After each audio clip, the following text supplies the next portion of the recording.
Ang totoo niyan, siguro kailangan sabihin ko na rin ngayon. Ano? Sige nga po, oo. Bago ako nag-imbestiga, yung unang araw na investigasyon, Opo. nagkausap kami ng Pangulo. Ba? At siya mismo ang nagbigay ng ilang mga detalye na kakailanganin ko. Kailangan malaman ng taong bayan ito. Yan ang malaking balita ngayon, At Sen. Opo. sinabi niya sa akin, sana ay magtagumpay ka. Kaya, para dyan sa gumawa ng komunikasyon na yan, hindi. Ang Pangulo mismo ay nagbigay ng pahiwatig na sana magtagumpay ang iyong pagdinig. Mukhang hindi po ata alam ni Auntie Claire yan, Sen. Kasi si Auntie Claire ang nagsabi nun na para bagang sa kanyang statement ay para bagang inuunahan daw ng Blue Ribbon ang investigasyon pinag-utos ng Pangulo. O yan naman, salita na salita, hindi mo na nagtatanong sa presidente, di ba? Ganun mo ba? Akala ko Dapat sana tinanong niya muna, di ba? Para hindi siya lumilitaw na may pagkaano rin, no? Oo. O pagkatapos namin nag-uusap, Opo. may dumating na isang bisita, naupo sa tabi ko. Mr. President, ito yung gawin mong ombudsman. So personal po kayo magkaharap mismo ng Pangulo, hindi po tatawagan, Sen, ha? Magkatabi nga kami, di ba? Kaya nga kinukwento ko nga sa inyo eh. Yung pala. Okay, oo. Para yung mga taong nagdududa, Yan, nako. mawalan na kayo ng duda, sinasabi ko na. Nako. May dumating na tumabi sa akin. Opo. Mr. President, mabuti dumating ito kako. Ikaw dapat ang maging ombudsman. Kasi yung 17 aplikante doon, wala akong masasabi, basta't mas gusto kita kaysa doon sa 17. Sabi ng presidente, siya na nagsasabi. Ano? Alam mo bakit kako? Alam mo kung bakit ikaw ang sinasuggest ko? Bakit siya dapat maging ombudsman? Opo. Ganito kasi kako, nung ako'y nandun sa House of Representatives, meron akong inimbestiga. Nakumpleto ko yung investigasyon. Nagkaroon ng committee report, Opo. inadapt ng plenary, at nagkaroon ng rekomendasyon na lahat ng mga datos, lahat ng impormasyon na nakalap doon sa investigasyon na yon, Opo. ibigyan ng kopya ngayon ang ombudsman, bigyan ng kopya ang DOJ, ang Solicitor General, kung sino-sino pang ahensya may kinalaman sa pagpapile ng anumang kaukulang aksyon. Either administrative, civil, criminal. Alam mo kung nangyari? Walang nangyari. Opo. Kaya kung ikaw ang ombudsman, sabi kong ganyan sa kanya, ako, Blue Ribbon Committee ako, para may mangyari ngayon. Yan ang sinabi ko sa kanya. Ayun. Naririnig ng Pangulo yan. Opo. Ako, seryoso ako eh. Pangulo, sabi niya, narinig mo, magdesisyon ka. Sabi niya, hindi pa ako naka-apply eh. Wala sa pag-prepare ng JBC. Hindi ka ako problema yan. Halimbawa ka, kung may na-shortlist na, binigay sa Pangulo. Opo. Sabi ng Pangulo, hindi, wala akong gusto rito. Sige, i-open uli yan. Hindi, pwede ka na. Ayun. Hindi ba pwede sabihin? Kaya ko lang kinukwento ngayon para malaman ng taong bayan Opo. na ang Pangulo, wala siyang gusto, hindi niya sinabi na wag mo kong unahan. Hindi, nandun ako, kami dalawa nag-usap. Yan. Para magkaalaman na tayo. Ibig sabihin seryoso pati ang Pangulo. Seryo, siya nga nagbigay sa akin ng ng USB. Para may makatulong ako sa iyo itong mga ilang mga detalye na pwede mong gamitin. Hindi na nga nakapagpigil pa si Senate Blue Ribbon Committee Chairman na si Senator Rodante Marcoleta na magsalita na sa publiko matapos di umanong tila ininsulto ni Kiko Pangilinan ang isinagawang unang pagdinig nito kamakailan lamang tungkol sa kontrobersyal na flood control projects ng pamahalaan na siyang nagpahirap sa maraming Pilipino. Tapatahasang pahayag ni Senator Rodante Marcoleta. And I quote, "Pagkakaintindi ko dyan, iniinsulto niya, Kiko Pangilinan, ako. Nakakaisang araw pa lang, nag-propose na siya, Kiko Pangilinan, ng isang independent investigative body. At ang inirekomenda niya pang mga pangalan, dating Ombudsman Conchita Morales, hindi niya ba alam na ang Ombudsman ay talagang katakot-takot, korupsyon dyan. Pare-pareho silang naglingkod sa panahon ni dating Pangulong Pinoy. Kung kulay ang pag-uusapan dito, puro yelo na naman yan eh." Unquote. Sa isang panayam, walang pagdadalawang isip na ipinahayag ni Senator Rodante Marcoleta ang tila di umano pang iinsulto ni Kiko Pangilinan sa ginawang pagdinig ng Senado patungkol sa di umanong korupsyon na nangyari sa flood control project ng pamahalaan nang mag-propose ito na gustong gumawa ng isang independent investigative body. Narito ang full video ni Senator Rodante Marcoleta kung saan walang pagdadalawang isip na inihayag niya sa publiko ang kanyang naging saloobin na umani naman ang samut-saring komento sa mundo ng social media. Narito't sabay-sabay nating panoorin ang full video.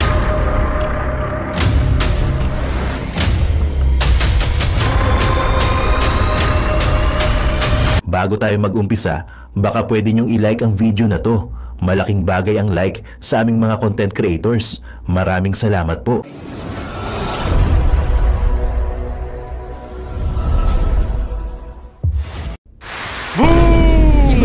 Yun guys, magandang araw sa inyo na maulan na araw. Ulan na maaraw. Yun, kasi maaraw na maulan eh oh. So yan, napaganda na pag-uusapan ng mga babayan. Ako ulit, si Boy Sartin sa member ng Maratelos Vloggers. Bang bang! Yun, mga kababayan, napanood nyo yung preview. My God! Si Senator Marcoleta na pinakamagaling na Blue Ribbon na talaga namang bumabanat, no? Eh itong si Kiko umeepal, no?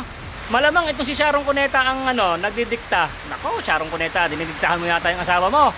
Mga kababayan, ito ha, narinig nyo naman. Sana napatapos nyo yung preview. Itong si BBM pala, binigyan ng USB. Si Senator Marcoleta, mga filing, kung sino ang mga dapat imbestigahan. Oy, lupet! So yan ha, nakikita nyo mga babayan ha, si BBM binigyan ng USB na nandun siguro yung mga filings na dapat imbestigahan ni Senator Marcoleta. At ang sabi ni BBM, sana magtagumpay ka. Kaso itong si Kiko, umeepal. Nasa likod siguro si Sharon Cuneta, no? Mas magaling daw yung kanyang asawa. Bakit daw yung si Kiko ang dapat ay Blue Ribbon? Pero member naman ng komite itong si Kiko, kaso dapat siya na lang daw ata ang maging Blue Ribbon. Bakit? Attorney ka ba? Hindi ka naman attorney, wala kang alam sa batas. Kiko. Nako. So ito mga babayan, simula pa lang unang araw pa lang ni Senator Marcoleta, bakit ay may umeepal na. May magbubuo pa daw umano ng ibang komite. Bubuo pa. Para binabastos nyo ngayon si Senator Marcoleta. Kayong bastos. Nasa pawang kayo o hindi kayo sang-ayon sa kanyang ginagawa? Dahil ay maraming mapapakulong si Senator Marcoleta. Huwag kayong epal, no? Si BBM na ang nagutos, siya na ang sa kanya inabot ng USB. Itong si Claire, si Auntie Claire nyo, mga mare. Umeepal, hindi naman umeepal, walang alam, no? Hindi ata niya alam na nag-usap si BBM sa si Senator Marcoleta. Itong si Auntie Claire, magtanong-tanong ka naman din kasi. O hindi ka kasama sa mga meeting. Nako, paktay na. Kinalimutan na ni BBM si Auntie Claire nyo. Ay, nay. Grabe. Ano kayang opinion ng mga kababayan? Bakit itong si Kiko ay umeepal? No? Palagay nyo nasa likod si Sharon Cuneta. Kasi dapat siguro, sabi ni Sharon Cuneta, dapat ikaw naging Blue Ribbon, hindi si Marcoleta. Kasi mas magaling ka.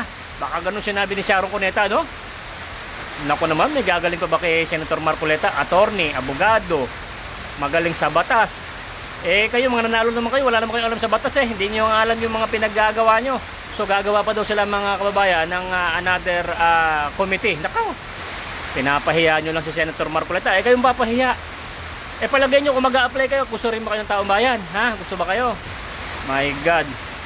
So ganito mga babayan, kasalita si Senator Marcoleta. Ang ganda nito mga babayan ha. Napakaganda ng video na to, kaya tapusin nyo hanggang dulo kasi mapapanood natin si Senator Marcoleta na pinakamalupit at pinakamagaling, no? Pinahiya siya umano ni Kiko.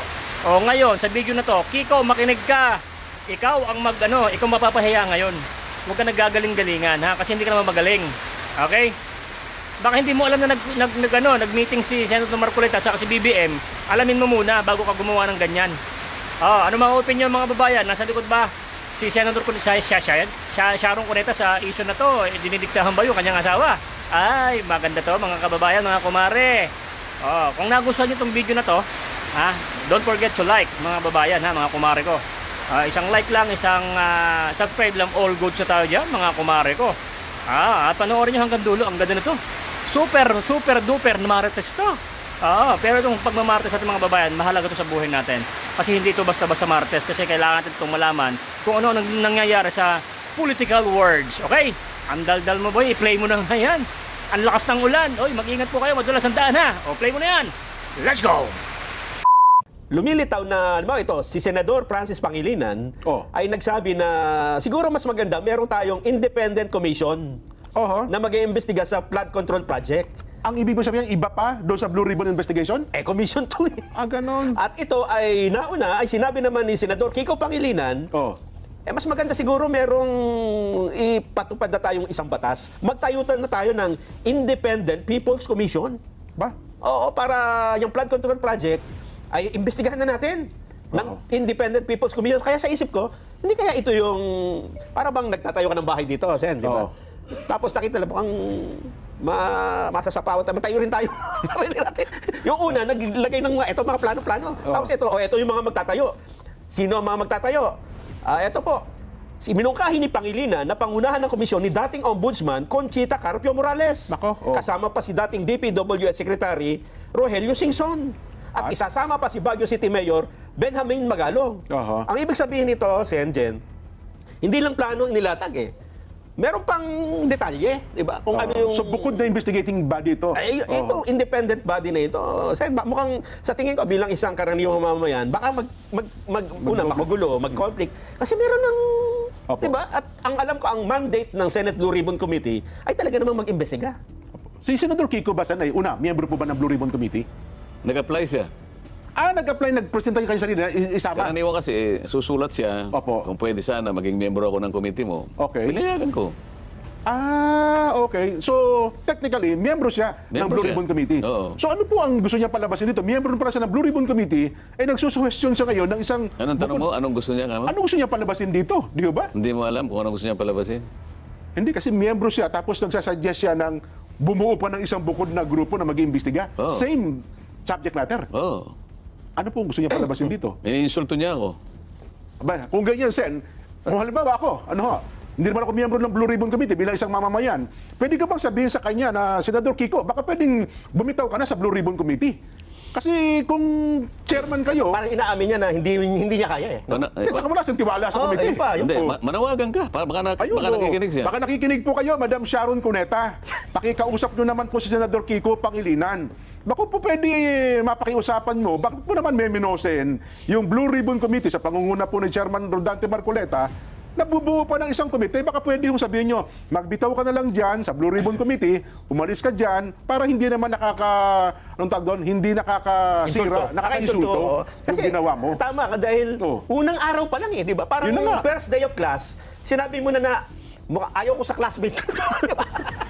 Di ba, sa tingin niyo po, kayo po bilang chairman? Ayun nga, sinabi ko sa iyo, ako ang pagkakaintindi ko dyan, iniinsulto niya ako eh.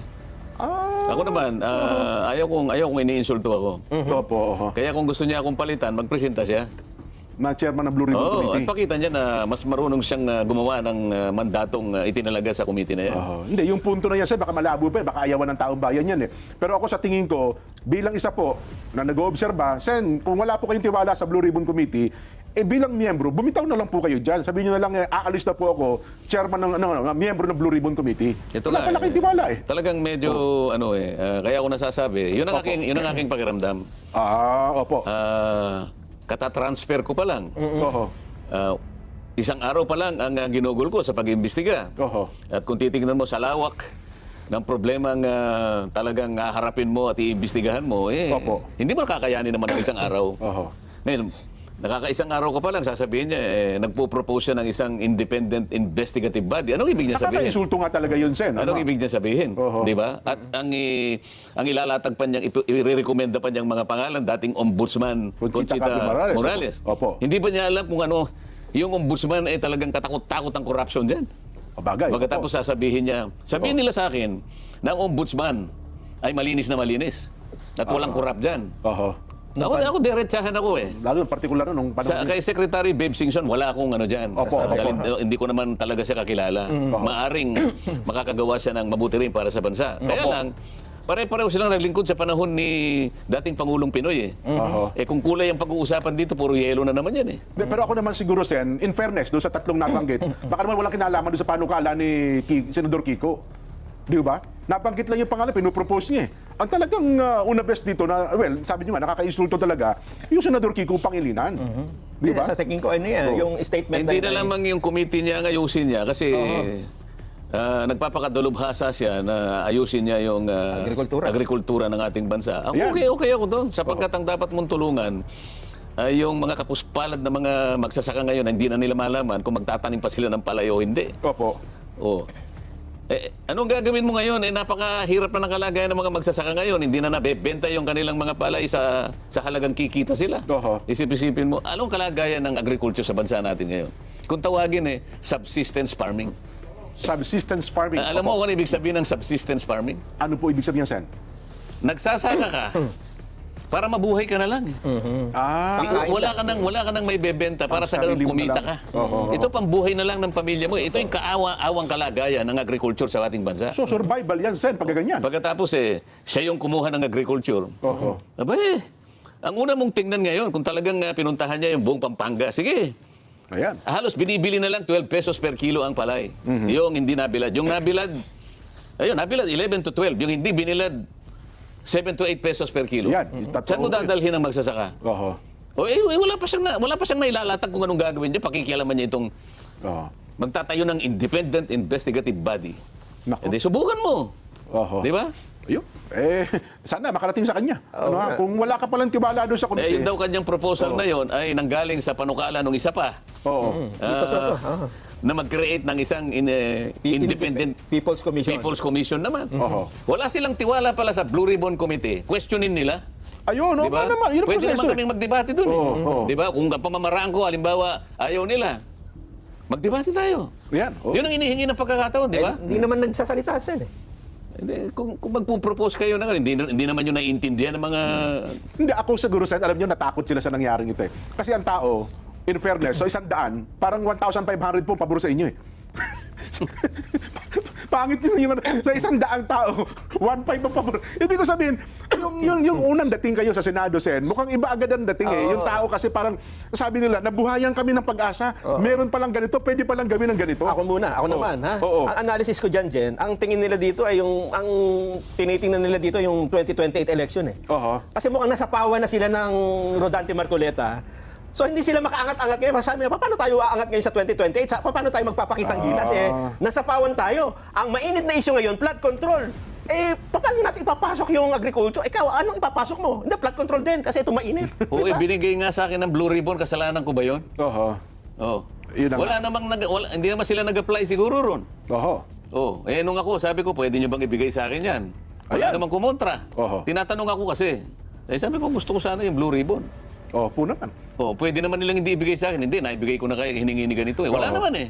Sabi ko, kung wala, di kukunin ko. Wala naman eh. Problema ba yun? Yun na nga. Sa kabila ng mga pangyayari nito, Sen, makaka-apekto ba ito sa mga susunod ninyong pagdinig? Kasi Sa Lunes, particular sa Lunes. Oo. Kasi na-expect, meron pa isang senador na nag-privilege speech din eh. Parang hinihiling pa yata na, ba't nyo kasi naman ako inunahan, meron pa akong mga gusto sabihin eh. Di ba? Lunes na pala naka-schedule ito, Sen, yung second hearing nyo. Hindi, nung una nga, nagsalita na nga rin yun. Opo. Dapat sana kanya hindi sila nag-hearing muna yung araw na yun eh. Dapat pinauna nila ako isang araw na lang sana. Pinauna mo na yung kanyang privilege speech. Parang yung kariton kanya, siyang humila kanya sa kalabaw. Oh. Sabi ko naman sa sarili ko, bakit kinakailangan ko bang tanungin lahat ng mga kasama ko sino yung magpi-privilege speech dito? Mandato ko ito eh. Malay ba natin na mayroon pala sila ganun? Ako may pananagutan dito eh. Ayun na nga po. Ngayon, in-announce ko naman yun eh. Oo. Naka-announce yun. Sa ganitong araw, magsisimula ang pagdinig ng Blue Ribbon Committee. Lahat alam. Ayan, O opo. di sana sumama siya doon.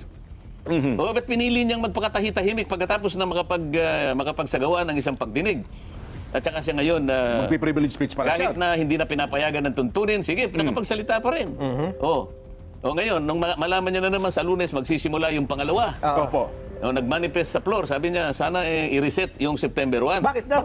Yun Sapagkat, talaga naman, oo. nagkataong kanya na magsisimula yung pagdinig ng DBCC. Yung budget opo. na ito. Opo, Sabi ko naman sa sarili ko, di pumunta ka doon sa DBCC. Oo nga naman. Malaya ka namang pumili kung saan ka pupunta eh. Bakit i-reset na naman? Kaya parang talagang parang ayaw nila na nakapagsisimula ako ng pagdinig. Oho.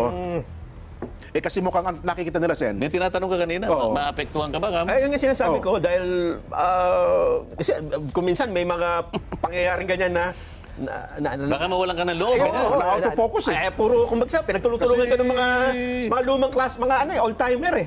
Pinagtulong-tulungan na ako sa House of Representatives eh. Oh. Sa bagay. Oo. Oo nga naman. Para namang nakalimot na kayo. Kamakailan lang ito eh. Pinagtulong-tulungan ako. Ako na lang ang natira. Pati hopya, kinuha pa nila. Oo. Oh, ano nangyari? O, nakalipat tuloy ako ron. Ayun. O, pagtulong-tulungan nyo uli ka ngayon. Baka may ibang... O, bahala kayo. Akala, mawalan ako ng loob. Masisiraan ako ng loob. Oo. Sumakay na silang lahat. Nako. Ba? Hindi kasi ngayon, Sen, alam nyo, hindi lamang yan. May mga panukala. Kaya ako kasi, ito yung mandato ko eh. Kung ano yung Opo. nalalaman kong tama na gagawin ko, magmula noon hanggang ngayon, palaging ganito yung aking patakaran. Oo. Oo. Nako. Ngayon pala, Sen, hindi lamang yung panukala na yan kasi meron na po ngayon, TRICOM. Lunes kayo, Martes, magkakaroon siya ng investigation. BIR, may investigation na rin. DPWH, meron na rin. Customs. Meron na rin. DTI, meron na rin. Yung barangay na lang yata ang... Pati ata barangay, meron na rin. Kung may barangay clearance. Ang Malacanang, meron na rin po. Lifestyle check Tingnan mo naman. ngayon. Opo. Bakit na-inspire sila ngayon lahat? Sa araw. Isang araw pa lang eh. Oh, yun na lang po. Oh. Hindi nyo pa nahalata. Isang araw pa lang. Oh. Lahat na sila magsasagawa ng investigasyon. Mag-iimbestiga, oh. Pati DepDep, yung kay Balisacan, di ba? Oh. Oh, hari nawa na makagawa sila. Pati ho ngayon ang Department of Budget and Management ay nag-iimbestiga na rin ng mga projects na ito. So, ang ibig nila sabihin, total, nagsisimula na kami. Ikaw, Blue Ribbon, huminto ka na, ganun ba? Parang ganun po ang mensahe, Sen. Kasi ang Blue Ribbon, para gusto nyo sabihin sa taong bayan, oy, Blue Ribbon, preno ka muna. Pwede bang ito muna ang bigyan natin ng pagkakataon? Yung isa sinabi, wag muna kayong magano. I-reschedule nyo na ako muna. Parang ganon, Sen eh. Oh. Nakikipag-agawan sila ngayon. Yun na nga po. Ba, talaga yatang... Hinahamon. Oo, di ba? Hindi sila nag-aamon, nakikipag-ano siguro sila. Paligsahan. Nakikipagpaligsahan. May competition na, di ba? So- Di maganda kasi ang taong bayan nakikinig. Ha? Sumusubaybay. Opo. Pagka competition, makikita nila ngayon. Alam mo, pagka ang competition healthy, Tama, healthy makikinabang competition. makikinabang ang Sa taong taong bayan. bayan, opo. Makikita, sino kaya talaga sige. O, makikita nilang pagkakaiba ngayon. Hindi kayo maguluhan, Sen. Kasi sa dami na mag-iimbestiga, sa halip na healthy competition, maguluhan pang isipan ng taong bayan. Sila ang magugulo. Yung iba. Ngayon lang kayo nakaisip ng ganun? Kung merong nagsimula? Oho. Oh, nakita siguro ng mamamayan, ba? Parang tama yung landas na tinutuntun nito ah. Yun na nga. Hindi siya maingay. Oho. Simple lang siya. Ang mga tanong, kitang-kita, maliwanag. Oho. Di ba? O ngayon, tsaka sila ngayon magpapaligsahan. Oho. O di ba, hala kayo sa buhay nyo. Biglang dumami ang mag-iimbestiga ngayon, Sen. Ha? At ang gusto natin iparating sa inyo, same subject matter. Di maganda. Di ba? Di maganda, sige. Eh baka naman kasi kako yung imbis. Halimbawa, si Chairman, si Secretary Manny Bonoan, di pa nakakatulog. Eh baka kung ano-ano masagot niya sa mga pagkatanong, hindi na... Yung kanyang isipan, hindi na mapagkatulog yung tao ng mga imbestigahan. Sen. Anong iimbestigahan halimbawa ng department, anong sabi mo? Yung DepDep. Yung dating NEDA. Yan, oo. O anong iimbestigahan niya? Yun daw pong, di ba nung binabalita natin yan na mag-iimbestiga, i-review nila yung mga proyektong pinasukan na ito ng mga malaking flood control projects. Kailan daw?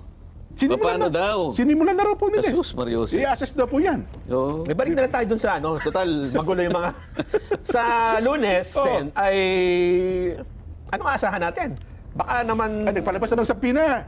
Ha? Si Senate President. Marami bang mga bagong madidiscover na naman? May inihanda ba kayo? Hindi naman, kinakailangan kasi dumating yung mga pinatawag, yung kasi mga iba wala. Opo. O, di, maghintay kayo.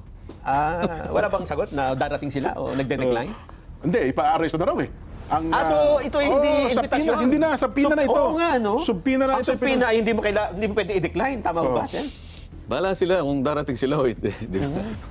Oho. Nako. Basta ako na magsasabi, Nelson, may pasabog sa Lunes. May pasabog? May pasabog. Oho.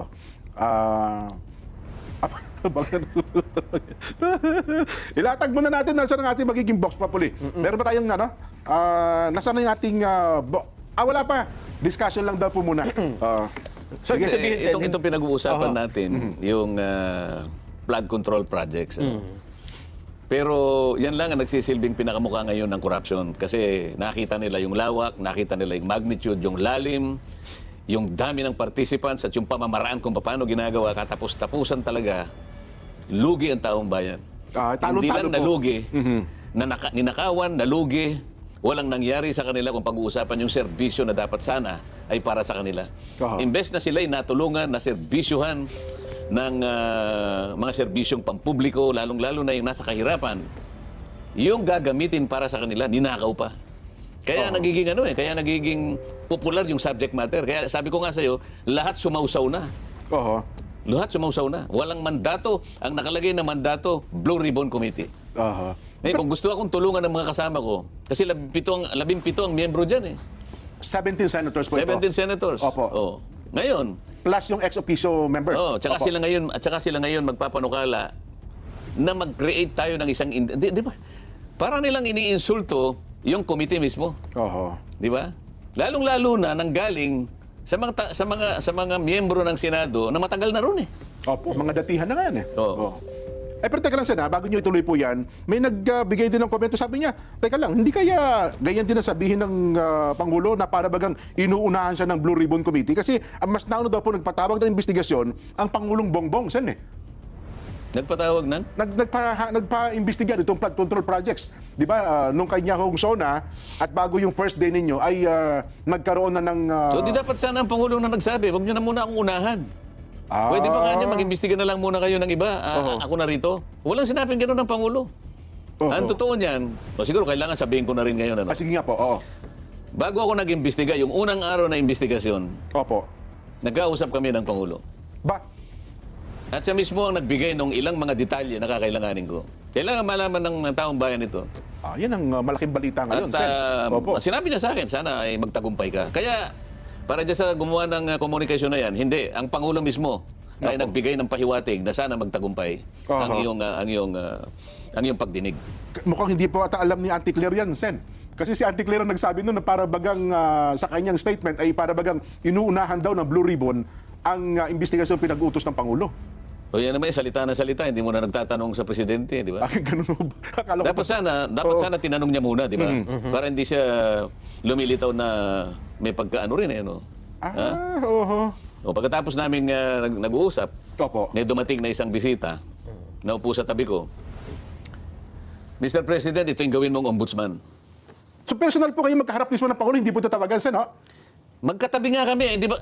Kaya nga kinukuwento ko nga sa inyo eh. Yung pala. Okay, Para yung mga taong nagdududa. Yan, nako. Mawalan na kayo ng duda, sinasabi ko na. Nako. May dumating na tumabi sa akin. Opo.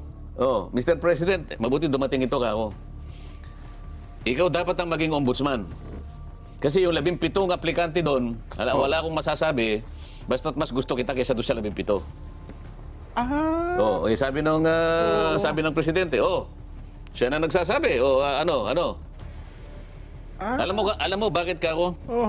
Alam mo kung bakit ikaw ang sinasuggest ko? Bakit siya dapat maging ombudsman? Opo. Ganito kasi ako, nung ako'y nandun sa House of Representatives, meron akong inimbestiga. Nakumpleto ko yung investigasyon. Nagkaroon ng committee report, inadapt ng plenary, at nagkaroon ng rekomendasyon na lahat ng mga datos, lahat ng impormasyon na nakalap doon sa investigasyon na yon, ibigyan ng kopya ngayon ang ombudsman, bigyan ng kopya ang DOJ, ang Solicitor General, kung sino-sino pang ahensya may kinalaman sa pagpapile ng anumang kaukulang aksyon, either administrative, civil, criminal. Alam mo kung nangyari? Walang nangyari. Opo. Kaya kung ikaw ang ombudsman, sabi kong ganyan sa kanya, ako Blue Ribbon Committee ako, para may mangyari ngayon. Yan ang sinabi ko sa kanya. Ayun. Naririnig ng Pangulo yan. Opo. Ako seryoso ako eh. Pangulo sabi niya, narinig mo, magdesisyon ka. Sabi niya, hindi pa ako naka-apply eh. Wala sa pagbibigay ng JTC. Review. Hindi ka ako problema yan. Halimbawa ka, kung may na-shortlist na, binigay sa Pangulo. Sabi ng Pangulo, hindi, wala akong gusto rito. Sige, i-open uli yan. Hindi, pwede ka na. Ayun. Hindi ba ito pwede sabihin? Kaya ko lang kinukwento ngayon para malaman ng taong bayan na ang Pangulo, wala siyang gusto, hindi niya sinabi na wag mo kong unahan. Hindi, nandun ako, kami dalawa nag-usap. Yan. Para magkaalaman na tayo. Ibig sabihin seryoso pati ang Pangulo. Seryoso, siya nga nagbigay sa akin ng ng USB. Para may makatulong ako sa iyo itong ilang mga detalye na pwede mong gamitin. Nako, mabigat pala ito. Baka nanonood ba ang ating news department diyan? Baka hindi ho nila nakuha yung bagay na yan. Nelson. Seryoso pala talaga. Kaya ayaw ko muna sanang ibahagi yun. Alam nyo naman ako, hindi naman ako makwento eh. Opo. Kasi yung mga iba dyan po, Opo, iba kasi. hindi pa nakausap ko si ganito. Oh. Yun ang mabigat. Numero 1 pa lang nagbigay ng unang tulong sa iyo. Baka sabihin nila, hindi nagsasabi ng totoo si Kong, hindi totoo. Tanungin mo si Congressman Sandro. Nakaharap siya. Yan, kung hindi pa kayo maniniwala. Nung araw at oras. Sige nga, magsalita kayo ngayon. Hindi nyo man lang kami natawagan ni Nelson Sen para may saksing buhay na magpapatotoo na ganap nga yung usapan na yun. Mas mabuti ba yung ganito, Sen, na kaagapan nyo ang presidente sa investigasyon? Baka sabihin nila parang hindi yata tama. Anong kaagap? Ako nag-iimbestiga. Ako ang aking komite. Siya, nagpahayag siya ng sana ay magtagumpay ka. O ano masama doon? Kapag nagtagumpay ako, magtatagumpay ang kanyang bayan. Hindi ba para sa taong bayan ito? Sa bagay, binuksan niya yung isumbong sa Pangulo eh. Dahil ako yung investigat, committee ko ito eh. Mandate niyo yan eh. Mandato ko ito eh. Ngayon ang Pangulo, kung gusto nilang mag-imbestiga, parallel. Wala akong makita ang problema doon.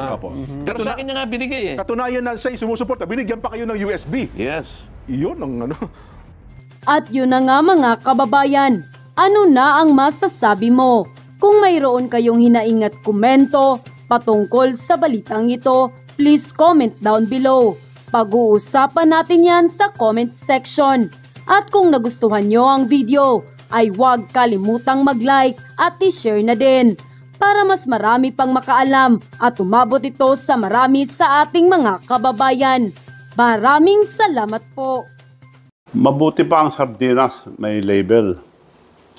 Tayo, wala. Nay, ito na yung bayad ko sa isa, ano? O, kunin mo yung isa. Isa muna. Iyan, no? Tapos, isa pa. Di ba? 4 dapat na sardinas, eh. Yan. 3 na. Pang-4 na sardinas. Okay na.